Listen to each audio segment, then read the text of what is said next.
Primeira epístola de Paulo aos Coríntios, capítulo 2, do verso 6 ao verso 16. Primeira epístola de Paulo aos Coríntios, capítulo 2, do verso 6 ao verso 16. Amém? Vamos fazer a leitura então a partir do verso 6. Diz assim: Entretanto, expomos sabedoria entre os experimentados, não porém a sabedoria desse século, nem a dos poderosos dessa época, que se reduzem a nada. Mas falamos a sabedoria de Deus em mistério, outrora oculta, a qual Deus preordenou desde a eternidade para a nossa glória.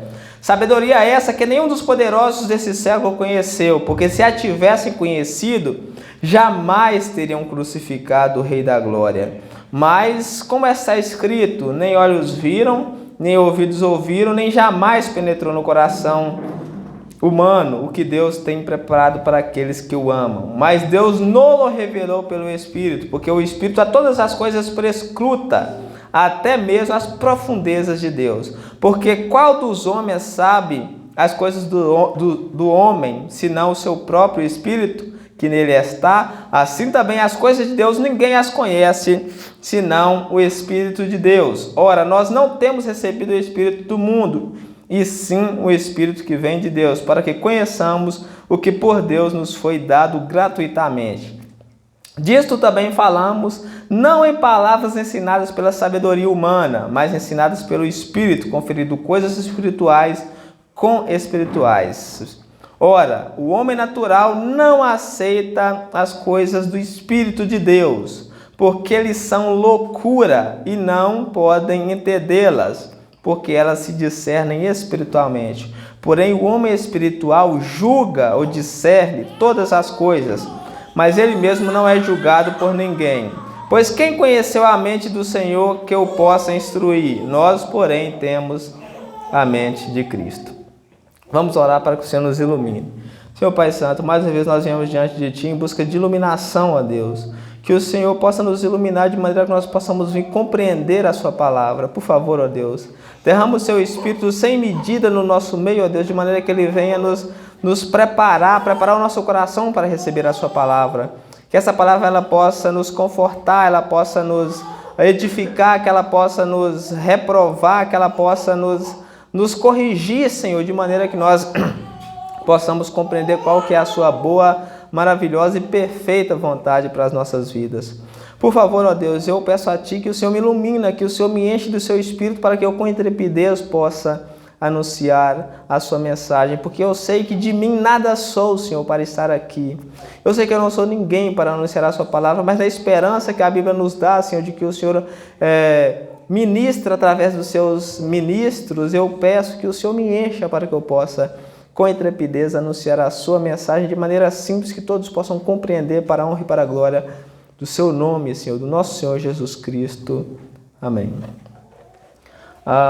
Nós estamos dando continuidade à Epístola aos Coríntios, né? Já faz um tempo que nós estamos estudando, e nesses primeiros capítulos nós estamos vendo acerca da divisão na igreja, né? Paulo ele dá prioridade, como eu já disse, a esse tema, porque o próprio Senhor Jesus no Evangelho, ele diz que uma casa dividida não prospera, né? Como que uma casa dividida ela pode prosperar? Se os membros estão divididos um contra o outro, como que ela pode prosperar? Da mesma maneira a igreja, uma igreja dividida, ela não pode prosperar. Qual que é a prosperidade da igreja? A prosperidade da igreja, eu não estou falando de prosperidade material, estou falando de prosperidade espiritual. Uma igreja unida, ela prospera espiritualmente. Os crentes, eles crescem à estatura de Cristo. O objetivo do cristão é a maturidade espiritual. Né? A criança, como Paulo vai começar o capítulo 3, o que nós vamos ver, Paulo ele vai começar o capítulo 3, né, dando puxão de orelha nos coríntios por causa da criancice espiritual. Eles eram como crianças, né, não conseguiam discernir, né, foi pego em falha, né? A igreja era uma igreja dividida por causa da pequenez espiritual deles.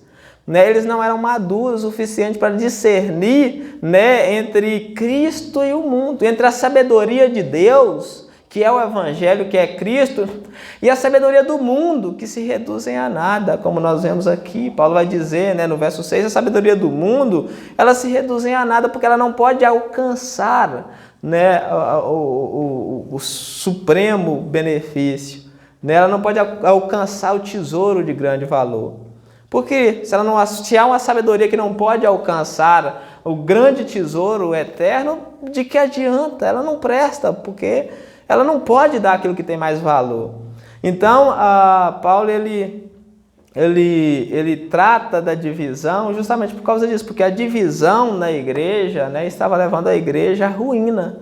Eles eram crianças espirituais, né? O mesmo que o autor aos Hebreus cobra, né, daquela comunidade de Hebreus, maturidade espiritual. Eles estavam a ponto de deixar Cristo e voltar para uma coisa que era sombra.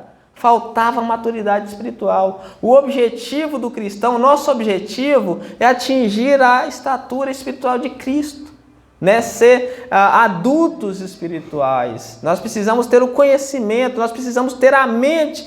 Paulo vai finalizar dizendo, nós temos a mente de Cristo. Se nós temos a mente de Cristo, não é porque não viver como Cristo viveu, porque não ver como Cristo vive. Então, Paulo dá prioridade, né, a esse problema porque a igreja, né, isso estava destruindo a igreja. A igreja estava dividida, né, havia grupos, né, e havia rixas entre esses grupos. E nós vemos isso no decorrer da epístola. Não estava havendo amor, o amor fraternal, o amor que Deus requer, né, de irmãos. Os irmãos da igreja eles devem amar com amor fraternal, que é o amor de família. Talvez você tenha um pai, uma mãe que é incrédulo, que não crê no Evangelho, que não crê realmente. Esse aí não vai te acompanhar para a vida eterna se ele não crê. A sua família realmente é que está dentro da igreja, aqueles que creem, porque eles você terá por toda a eternidade. É por isso que fala que é a família da fé. Nós devemos amar uns aos outros com amor fraternal, porque a família, o que vai te acompanhar, o que vai estar na eternidade, é o irmão, né? Aquele que crê. Né? Então é o amor fraternal que Paulo quer e a divisão estava acabando com isso. O problema dos coríntios, né, o que estava causando a divisão na igreja de Coríntios, nós vemos que tem relação com a sabedoria humana, porque Paulo ele vai tratar muitas vezes aqui desse tema, sabedoria humana, ostentação de linguagem persuasiva e etc e tal. Então o problema da igreja de Coríntios era justamente acerca da sabedoria humana. Nós já vimos que os coríntios eles apreciavam, eles amavam os discursos de retórica daquela época. Na Grécia, né, a Grécia foi onde surgiu a retórica. E os coríntios, eles amavam aqueles discursos de sabedoria humana. Eles amavam, né, nós vimos em Atos que os atenienses eles não cuidavam de fazer outras coisas a não ser ir para as praças ouvir as últimas novidades.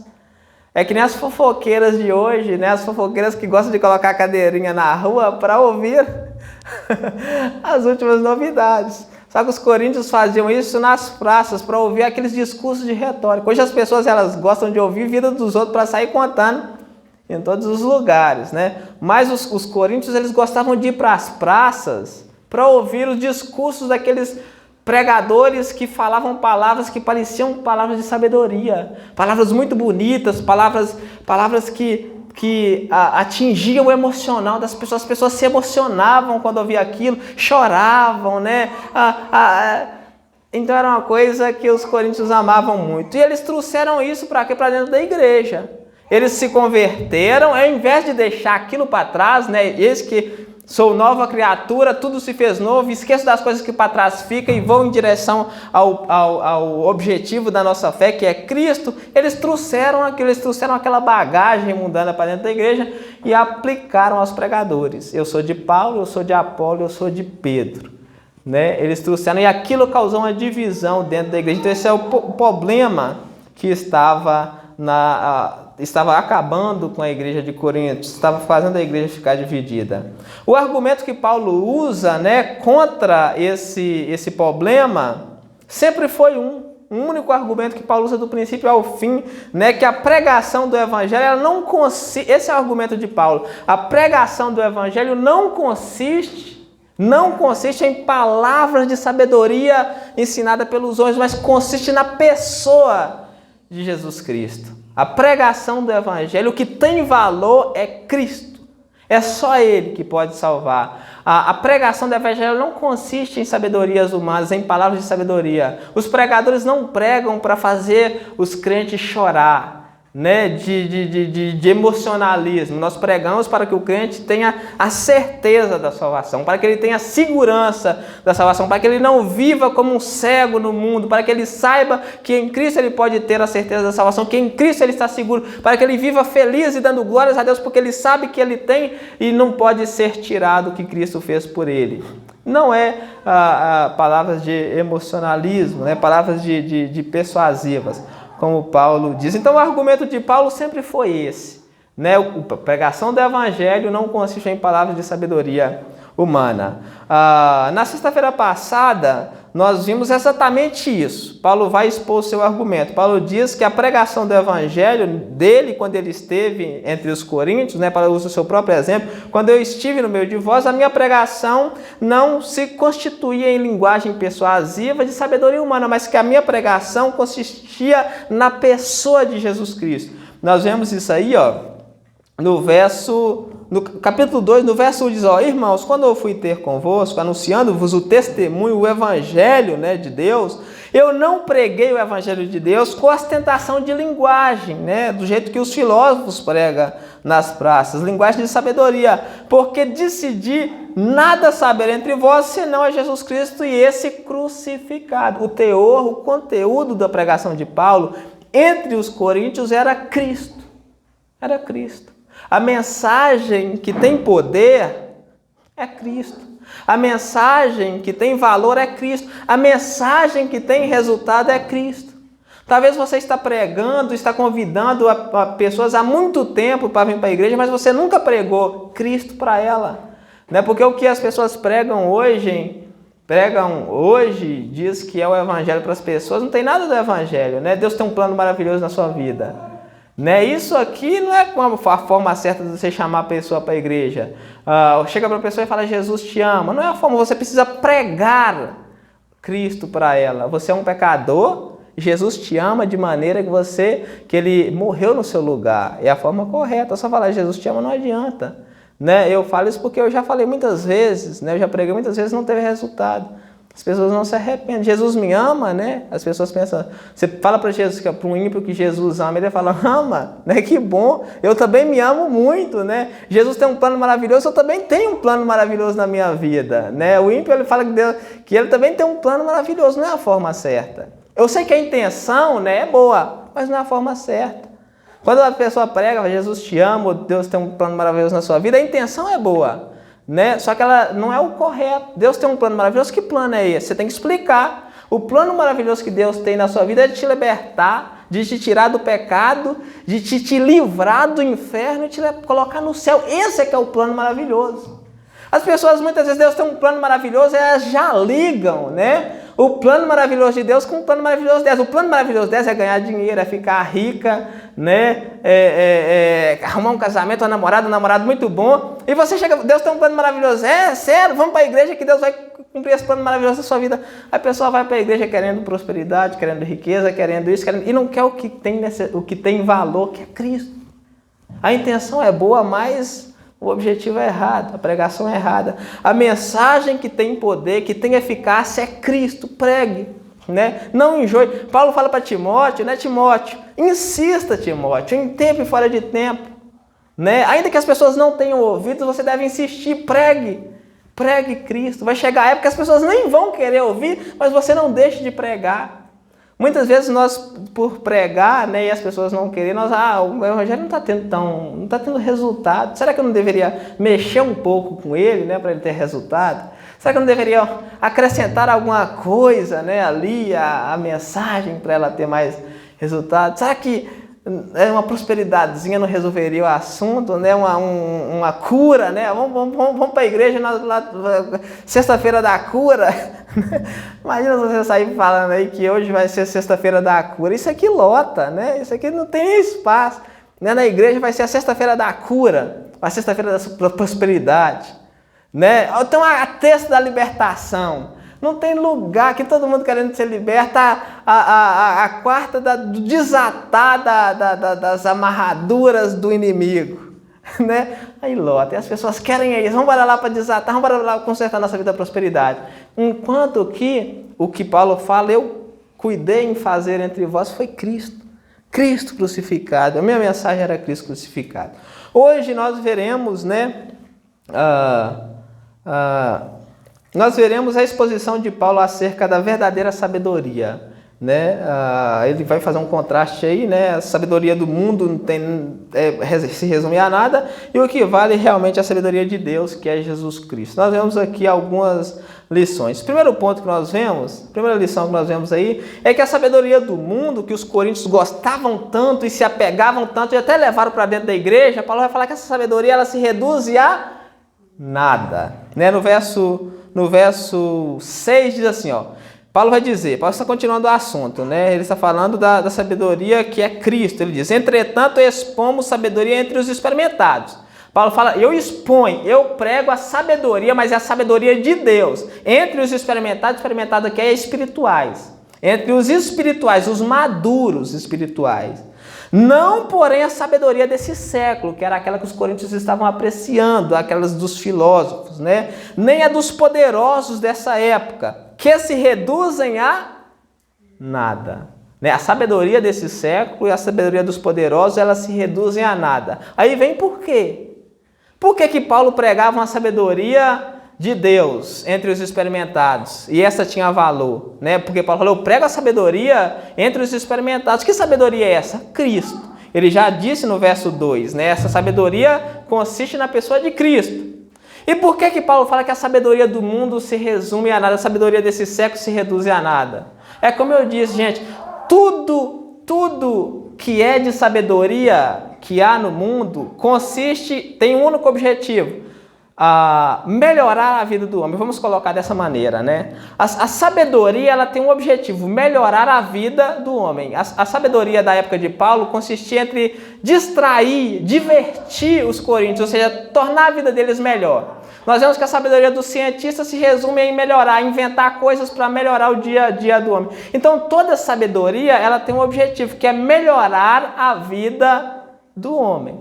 Mas Paulo fala que essa sabedoria do mundo, ainda que ela melhore a vida do homem aqui na terra, ela se reduz a nada. Por quê? Porque essa sabedoria do mundo, no seu maior vigor, na sua maior força, na sua maior extensão, ela não pode alcançar o conhecimento de Deus. E se ela não pode levar o homem a conhecer Deus para ser salvo, então ela tem algum valor? Ela tem valor na esfera terrestre, na esfera terrena. E tudo que está na esfera terrena é o quê? É pó e apodrece. Tudo que você não leva no caixão não tem nenhum valor.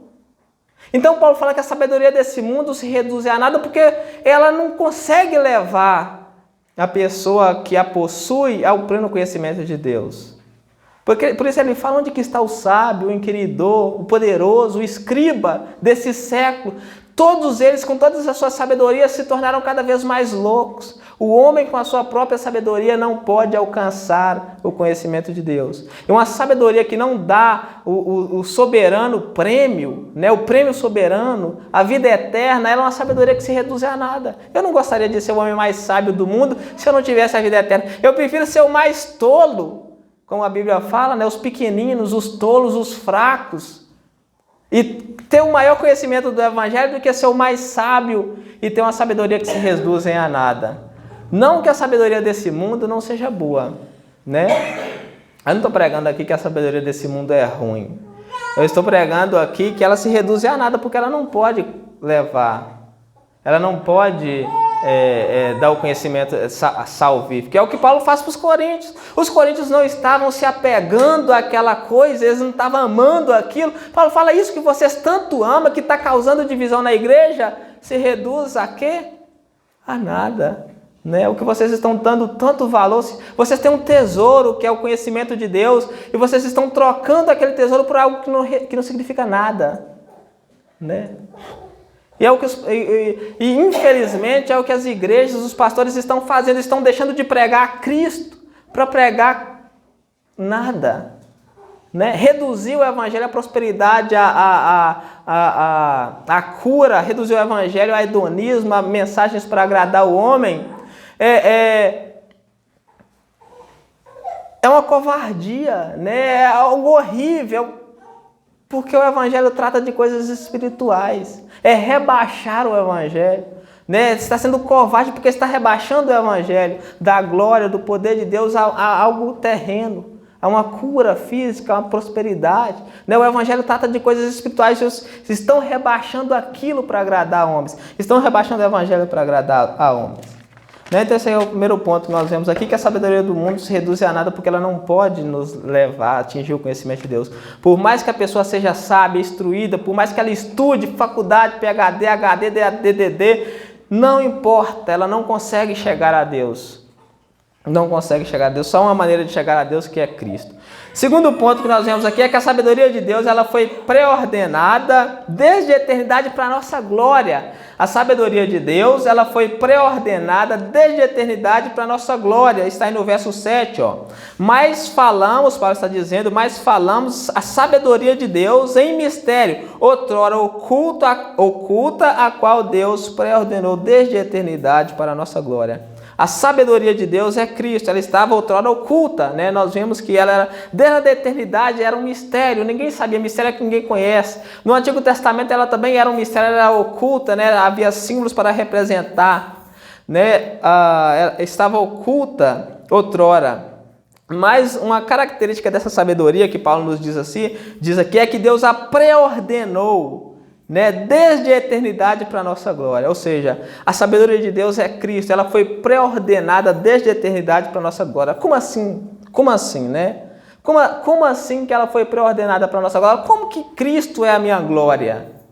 Como que Cristo é a nossa glória? Como que a sabedoria de Deus foi pré-ordenada para a nossa glória? Aqui já está no sentido de que Cristo ele é tudo para nós. Tipo assim, Cristo ele é o que há de mais valioso no universo e Deus nos deu. Entendeu? Então Cristo é a nossa glória. Não sei se vocês já viram as pessoas quando elas compram um carrão, né? Aqui na nossa cidade, um carrão que tem aqui é uma L200 Triton, né? Por exemplo, uma caminhonetona, Hilux, que o pessoal mais conhece. Quando um homem compra uma Hilux, ele se gloria naquele carro, né? Ele vai para aquele ficar admirando, ele mostra para todo mundo e fala: "Ai, é meu carrão, que coisa bela, que belíssimo". Ele passa com o bracinho para fora lá se mostrando, passa devagarzinho para todo mundo ver. Aquele carro é a glória dele, porque é o que ele tem de mais valioso. O que Paulo está querendo dizer aqui é que Cristo foi pré-ordenado para a nossa glória, porque Cristo é o que nós temos de mais valor.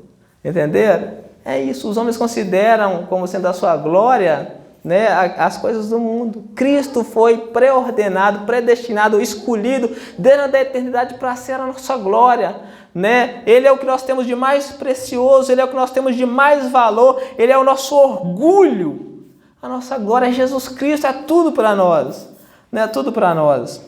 Jesus ele foi preparado para ser o motivo da nossa glória desde a eternidade. Ele é tudo para nós. Se você se gloriar, como Paulo já diz, né, se glorie nele. Ele é tudo, ele é o tesouro, ele é o precioso, ele é o mais belo, entre milhares, ele é o mais belo do universo, ele é o mais precioso, ele é a nossa glória.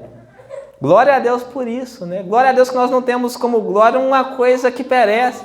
Já pensou se a sua glória fosse um carro, ele ia deteriorar, ele ia aprudecer, ele ia enferrujar, ele ia sujar de poeira, e com 2 meses ele já não seria mais o motivo da sua glória. Mas Cristo ele é o motivo da nossa glória porque ele é perfeito e cada dia ele se torna mais belo. Nós vemos lá em Hebreus, né, que em Cristo, está contida toda a plenitude da divindade. Aí para você ver a plenitude. Isso significa que em Cristo está contida toda a beleza do universo. E Paulo vai dizer isso aqui do verso 8 em diante, né, que é o terceiro ponto. Ele vai falar sobre a sabedoria de Deus, que ela é preciosíssima, ela é maravilhosa. Só como Paulo se refere a Cristo aí nos versos 8 e verso 9. Sabedoria essa, né, Cristo, que nenhum dos poderosos do século conheceu, ou seja, os ricos, os poderosos não conheceram. Aí ele vai dar o motivo pelo qual os poderosos não conheceram. Ele diz: porque se tivessem conhecido, jamais teria crucificado o Senhor da glória. Ele fala que se os poderosos, igual Pilatos, os sinédrios, os sacerdotes, né, se aqueles poderosos, o rei Herodes, se eles tivessem conhecido essa sabedoria de Deus, se eles tivessem tido acesso a ela, eles nunca teriam crucificado o rei da glória. Se o diabo soubesse, ele nunca teria crucificado o rei da glória. Agora ele vai citar Isaías 64 para se referir a Cristo.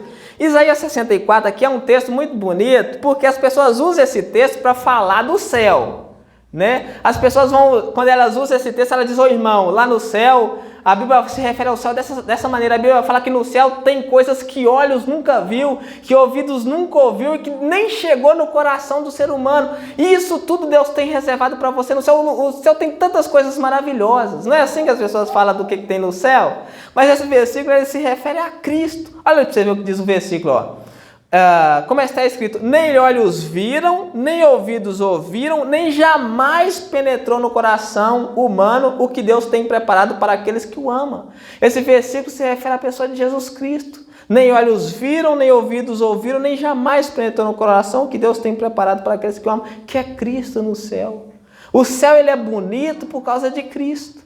Que nem Paul Washer diz, ele diz: eu conheço a minha natureza. Eu sei que se eu passar 10 dias diante de portões de pérolas, eu não vou mais gostar daquilo. Se eu passar 10 dias numa cidade de ouro, eu não vou mais gostar daquilo. Eu vou enjoar daquilo. Então o que é que vai me manter no céu por toda a eternidade? O que é que vai fazer o céu ser cada vez mais alegre e feliz? O que é que vai tornar o céu cada vez mais precioso? É Cristo. É Cristo que vai fazer o céu maravilhoso, porque Ele é toda a beleza de Deus. Tudo que há de mais belo está em Cristo.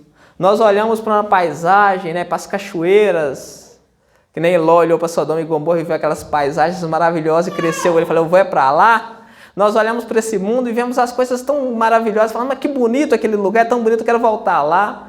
Né? As pessoas vem aqui e fala: que maravilha, mas a Bíblia fala que bonito mesmo é Cristo. A Bíblia fala que nele estão todas as belezas, toda a plenitude. Né? Nele está tudo, o mais belo, né? O mais belo. Aí ele vai dizer porque está falando de Cristo no verso 10, ele vai falar, que é o quarto ponto, né? O ensinamento do Espírito Santo. Essa sabedoria de Deus, que é Cristo, os poderosos não tiveram acesso a ela, porque não puderam receber o Espírito Santo, mas nós temos acesso a ela, porque o Espírito Santo nos revela. Você tem conhecimento a Cristo, porque o Espírito Santo te revelou isso. É o Espírito Santo que te revela, por isso que você tem acesso àquilo que olhos não viram, ouvidos não viram, nem penetrou no coração. O Espírito Santo te revela, por isso que você ama a Cristo. É o que ele diz aí, no verso 10. Mas Deus nos revelou pelo Espírito. Então Cristo é revelado a nós pelo Espírito. É por isso que os poderosos, os reis, os grandes dessa terra não têm acesso. Né? Eles não conseguiram ver e crucificaram o Rei da Glória. Por que eles não conseguiram ver e crucificar o Rei da Glória? Porque o Espírito Santo não revelou. Nós temos o conhecimento de Deus, de Cristo, porque o Espírito Santo nos revela. Olha no verso 10, mas Deus nos revelou pelo Espírito. Porque, aí ele vai dizer, como que o Espírito nos revela? Porque o Espírito todas as coisas prescruta, até mesmo as profundezas de Deus. Isso aqui é interessante. Como que o Espírito tem o conhecimento de Cristo para nos revelar? Ele diz, e o Espírito prescruta todas as coisas. O Espírito vai lá dentro e sabe de tudo. Né? Aí ele vai usar uma figura aqui do Espírito do homem, que conhece as coisas do homem, para mostrar como que o Espírito de Deus conhece as coisas de Deus para nos revelar. Ele diz, porque qual dos homens sabe as coisas do homem, senão o seu próprio Espírito que nele está? É mais ou menos assim. Você tem aquele segredo que você nunca contou para ninguém, que você só tem ele em pensamento. Né? Você só conhece ele no pensamento. Aí Paulo está dizendo o seguinte: ninguém conhece o segredo do homem, a profundeza do homem, como ele tem guardado no coração lá no fundo, a não ser o seu próprio Espírito que nele está. Ou seja, o seu Espírito é que conhece o que você tem guardado lá nas profundezas do seu coração. Você está entendendo? Vocês estão entendendo, gente? Então, aquilo que ninguém sabe a seu respeito, que só você sabe, é o seu espírito que sabe, entendeu? O espírito, você é o espírito, né? A sua consciência, o espírito que está em você, conhece as profundezas do seu coração, seus pensamentos mais profundos que você nunca contou. Então, o seu Espírito conhece você muito bem. Você se conhece muito bem. O Espírito que está em você conhece você muito bem. Aí ele vai dizer da mesma maneira, ó, assim também as coisas de Deus, ninguém as conhece, senão o próprio Espírito de Deus. Ou seja, é o Espírito de Deus, da mesma maneira que nós conhecemos as coisas profundas, o nosso Espírito conhece as coisas profundas do nosso coração, o Espírito de Deus conhece as coisas profundas de Deus. O Espírito de Deus, ele conhece Deus, né? Ele sabe das coisas profundas de Deus, porque ele está com Deus, ele é o Espírito de Deus. Aí Paulo diz, ó, ora, nós não temos recebido o Espírito do mundo, né? Nós não temos recebido o Espírito do mundo, mas nós não temos recebido o Espírito do mundo, e sim o Espírito que vem de Deus. Por que você conhece Cristo? Por que você crê na obra de Cristo? Por que você sabe que Cristo é a sua salvação? Por que você sabe que Cristo é a sua segurança? Porque você recebeu o Espírito de Deus, e o Espírito de Deus conhece a Cristo e testifica de Cristo no seu coração. Ele diz, ó, e sim o Espírito que vem de Deus. Para quê? Olha aí, por que nós recebemos o Espírito de Deus? Ó? Para que conheçamos o que por Deus nos foi dado gratuitamente. Nós recebemos o Espírito de Deus para que o Espírito nos ensine o que de Deus nos foi dado gratuitamente. Então o Espírito, ele vem, como Jesus fala, ele vem para convencer o mundo do pecado, da justiça e do juízo. E o Espírito Santo, ele testificará de mim. É o Espírito Santo que te convence de que Cristo é a sua salvação. Né? É o Espírito Santo que nos convence de que Cristo é a nossa salvação. Isso é muito bonito. Né? Ele continua. Disto também falamos, não em palavras ensinadas pela sabedoria humana. Mais uma vez Paulo fala, nós pregamos isso aí, ó. Nós pregamos o que o Espírito nos coloca no coração, que Cristo é a nossa salvação, que a segurança está em Cristo, que Cristo é tudo para nós. Mas nós pregamos isso não com a sabedoria, com palavras ensinadas pela sabedoria humana, mas ensinadas pelo Espírito, conferindo coisas espirituais com coisas espirituais. Ou seja, nós pregamos, né, o ensinamento que o Espírito Santo nos dá, que é acerca de Cristo. Coisas espirituais com coisas espirituais. A mensagem do pregador é coisas espirituais. A nossa mensagem é coisas espirituais. Né? Aí ele vai fazer um contraste, né? Aqui nós vemos, eu acredito, que o motivo pelo qual o homem natural não aceita as coisas do Espírito, porque ele é natural. Né? É o motivo que Paulo vai dizer, ó, já que nós pregamos coisas espirituais, vai haver pessoas que não gostam dessas coisas, é o quinto ponto. Paulo vai fazer um contraste entre o homem espiritual e o homem natural. O homem natural é o homem pecador, né, que está no seu estado natural de pecaminosidade, que ainda não se arrependeu, que ainda não converteu. Paulo vai dizer, ó, o homem natural, ele não aceita as coisas do Espírito de Deus. E é justamente, você chega para um pecador e fala que ele deve arrepender dos seus pecados, que ele deve deixar a prostituição, deve deixar o sexo ilícito, deve deixar os vícios, ele não aceita. Você pode abrir a cabeça dele com um machado e colocar a lei de Deus lá dentro, que ele não aceita. Por que ele não aceita? Porque ele é natural, ele é carnal, ele é mundano, ele não aceita as coisas de Deus. Ó, o verso 12, verso 14. Ora, o homem natural, ele não aceita as coisas do Espírito de Deus. Por quê? Porque eles são loucura. Para o homem natural, para o pecador, arrependimento é loucura. Deixar o mundo é loucura, deixar o pecado é loucura, deixar os prazeres é loucura. O homem natural, ele não aceita porque é loucura para ele deixar o vício. Né? Quando você fala para ele que ele deve deixar o vício, senão ele vai para o inferno, ele fala, você é louco, Deus não vai me mandar para o inferno por causa de um vício, né? Ele pensa assim, você é doido, né? Quando você fala para ele que ele deve casar, que não ele vai para o inferno, ele fala assim, você é doido, claro que eu vou para o céu, só porque eu não casei, mas eu vivo, eu respeito a mulher, eu não traio ela, é claro que eu vou para o céu. Você é doido de falar uma coisa dessa. Então, para ele, é loucura as coisas do Espírito. Mas para nós, não, nós sabemos que devemos deixar os vícios. Nós sabemos que devemos casarmos, né? Não podemos viver na prostituição. Nós sabemos que não devemos mentir. Então, para o homem natural, as coisas do Espírito de Deus, o Evangelho, a palavra de Deus, é loucura. Aí ele vai falar porque eles não podem receber. Eles não podem entendê-las porque elas se discernem espiritualmente. Né? Você só consegue compreender as coisas de Deus se você tiver o Espírito de Deus. Né? Quando fala não pode mentir, Você só consegue receber e parar de mentir se você tiver o Espírito. Se você não tiver, você fala, você é louco, né? Não tem problema mentir. Uma mentirinha para o bem até ajuda, né? Uma mentirinha para ajudar uma pessoa, né? Isso é besteira. Então, as coisas do Espírito, o homem natural, o pecador, ele não pode receber porque é loucura, porque ele não tem o Espírito Santo. E a pessoa só pode receber as coisas de Deus se ela tiver o Espírito Santo, né? O Espírito de Deus. Aí ele vai fazer o contraste. Ele diz, você vê que coisa maravilhosa aí no verso 15. Isso aí no verso 15 é extraordinário, o contraste entre o espiritual. Porém, o homem espiritual, ele discerne todas as coisas, ele compreende tudo, ele entende o mundo, ele entende o pecado, ele entende que não pode mentir, ele entende que não pode andar no pecado, ele deixa o pecado, ele deixa o mundo, ele deixa as coisas, mas ele diz, o homem espiritual, ele entende, ele discerne, ele compreende todas as coisas, mas ele mesmo não é compreendido por ninguém. As pessoas não compreendem por que ele deixou de ir nas festas. As pessoas não compreendem por que ele deixou o alcoolismo. As pessoas não entendem por que ele deixou as drogas. As pessoas não compreendem. Ele compreende que é necessário ele fazer isso para ele ir para o céu, para ele fazer a vontade de Deus. Mas as pessoas não compreendem ele.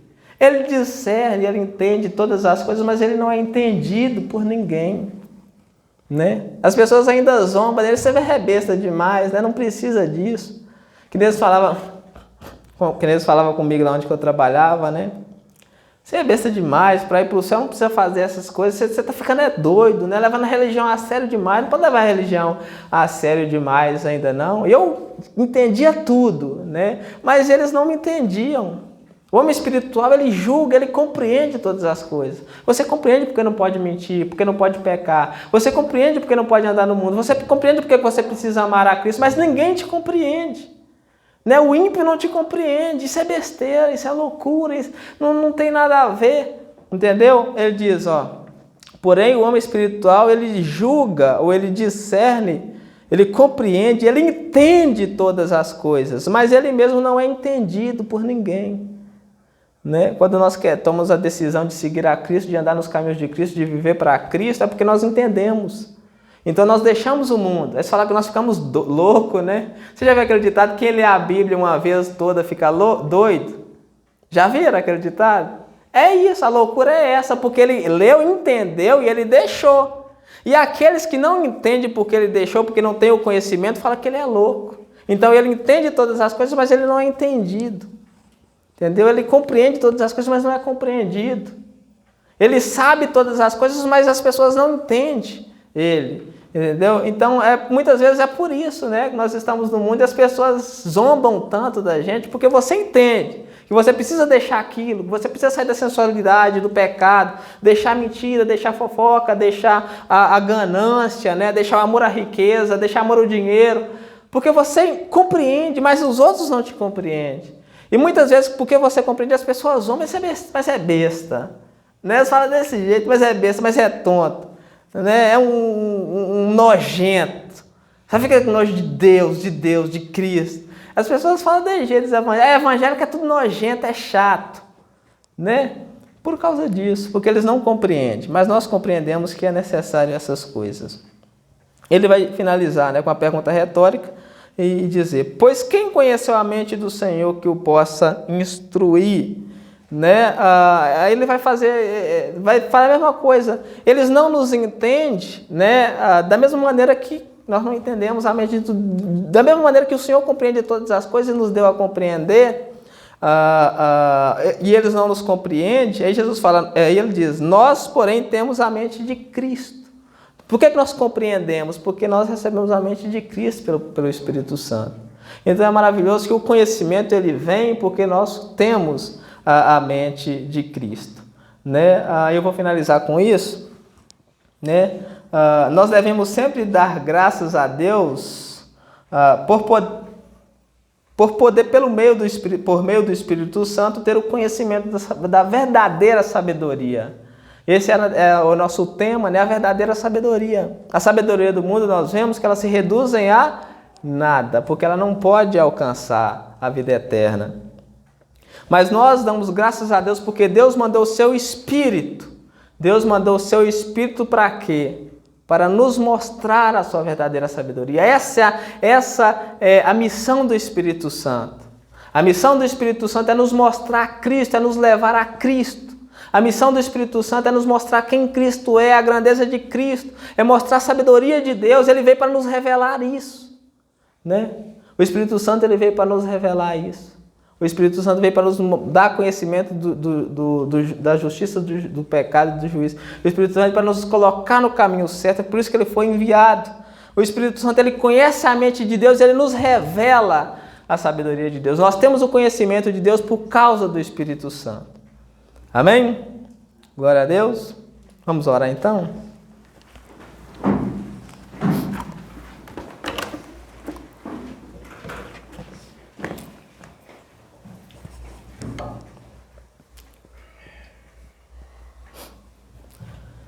Senhor Pai Santo, mais uma vez nós viemos diante de Ti te agradecer, ó Deus, por mais essa oportunidade que o Senhor nos deu e te suplicar que o Senhor nos encha do Espírito Santo, Senhor, para que nós possamos cada vez mais compreender a Sua palavra. Senhor, que a nossa oração essa noite seja: Senhor, nos encha do Espírito Santo para que nós possamos compreender a Sua mensagem, para que nós possamos viver, ó Deus, para a honra e para a glória do Seu nome.